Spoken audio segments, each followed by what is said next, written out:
আসসালামু আলাইকুম, সবাই কেমন আছেন? আশা করি সবাই ভালো আছেন। আজকের ভিডিও একটু লং ভিডিও হবে, 2-3 মিনিটের।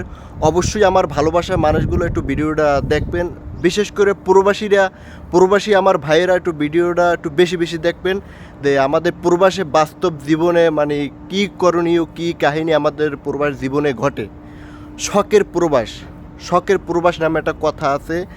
আমরা আমরা যখন দেশ থেকে বিদেশে আসতে চাই তখন শখের জিনিসগুলো যেমন দেশে থাকাকালীন টি শার্ট, টি গেঞ্জি, শু বিভিন্ন আইটেমের আমরা জিনিসগুলো ব্যবহার করতাম, কিন্তু শখের প্রবাসে আসার সময় আমরা কত ধরনের মার্কেট করি, কত ধরনের জিনিসপাতি প্রবাসে নিয়ে আসার জন্য মানে সব কিছু রেডি করি। কারণ প্রবাস মানে একটা ব্র্যান্ড, প্রবাস মানে একটা বাণিজ্যের ব্যাপার আছে না। প্রবাসে যাব, টি শার্ট বা ব্র্যান্ডের জামাদতি আমরা না পড়তে পারি, একটা বাণিজ্যের ব্যাপার স্যাপার আছে না। অবশ্যই প্রবাসে আসার জন্য আমরা শখের জিনিসগুলো সব কিছু রেডি করি, কিন্তু প্রবাস আসার পর যখন প্রবাস মাটিতে যখন আমরা পা রাখি তখনই আমাদের জীবনের কাহিনী, জীবনের ইতিহাস শুরু হয়।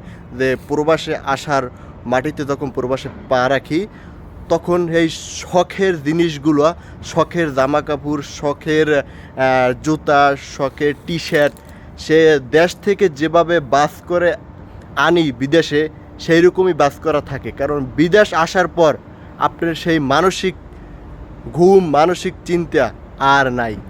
কারণ প্রবাসে যে না আসবে সে বুঝবে না প্রবাস জীবনটা কেমন। কারণ দেশে থাকতে প্রবাস মনে হয় মামু বাড়ি, খালু বাড়ি বা আত্মীয় স্বজন বাড়ি, কিন্তু প্রবাসে যে আসে সেই বোঝে যে প্রবাস জীবনটা কেমন। শখের যে টি শার্ট, শখের যে শু যেরকম বাস করা থাকে সেই রকমই থাকে, আর সেগুলো ব্যবহার করা হয় না এই প্রবাসে বসে।